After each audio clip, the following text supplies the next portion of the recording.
சூப்பரான டேஸ்ட்டில் பட்டாணி குழம்பு எப்படி செய்கிறதுன்னு பார்க்கலாம். Welcome to spicy recipes Tamil. First time சேனலை பார்க்குறவங்க சப்ஸ்கிரைப் பண்ணிக்கோங்க. 1 கப் பட்டாணியை நான் நைட்டே ஊற வச்சுட்டேன். பட்டாணி ஒரு 6-7 மணி நேரம் நல்லா ஊறணும். இப்போது குழம்ப தாளிக்க ரெடி பண்ணிடலாம். அதுக்கு ஒரு குக்கரில் 2 டேபிள் ஸ்பூன் அளவு எண்ணெய் சேர்த்துக்கலாம். எண்ணெய் நல்லா காஞ்சதுக்கப்புறமா 2 துண்டு பட்டை, ஒரு பிரியாணி இலை, கல்பாசி, 1 டீஸ்பூன் அளவு சோம்பு சேர்த்து நல்லா கலந்து விட்டுறலாம். 1 நிமிஷத்துக்கு நல்லா கலந்து விடுங்க. அப்போ தான் அதோட ஃப்ளேவர்லாம் நல்லா இறங்கும். இப்போது நான் 2 பெரிய வெங்காயத்தை கட் பண்ணி வச்சுருக்கேன். அதையும் சேர்த்துக்கலாம். சேர்த்துட்டு நல்லா வதக்கி விட்றலாம். கூடவே ஒரு கொத்து கருவேப்பிலை சேர்த்துக்கலாம். சேர்த்துட்டு நல்லா வதக்கி விட்ருங்க. இப்போது 1 டேபிள் ஸ்பூன் அளவுக்கு இஞ்சி பூண்டு பேஸ்ட்டு சேர்த்துக்கலாம்.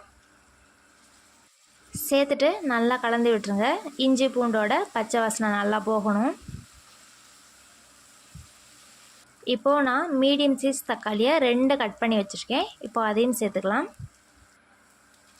சேர்த்துட்டு தக்காளி வதங்கிறதுக்காக கொஞ்சமாக உப்பு சேர்த்துக்கலாம். உப்பு சேர்த்துட்டு நல்லா கிளறி விட்டுறலாம்.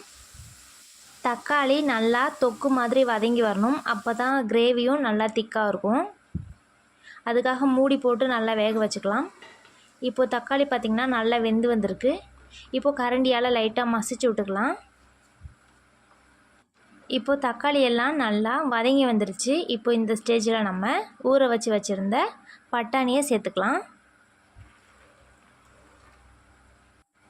சேர்த்துட்டு இப்போ மசாலாலாம் சேர்த்துடலாம். 1 டேபிள் ஸ்பூன் அளவுக்கு வீட்டில் அரைச்ச குழம்பு மிளகாய்த்தூள், 1 டீஸ்பூன் அளவு தனி மிளகாய்த்தூள்,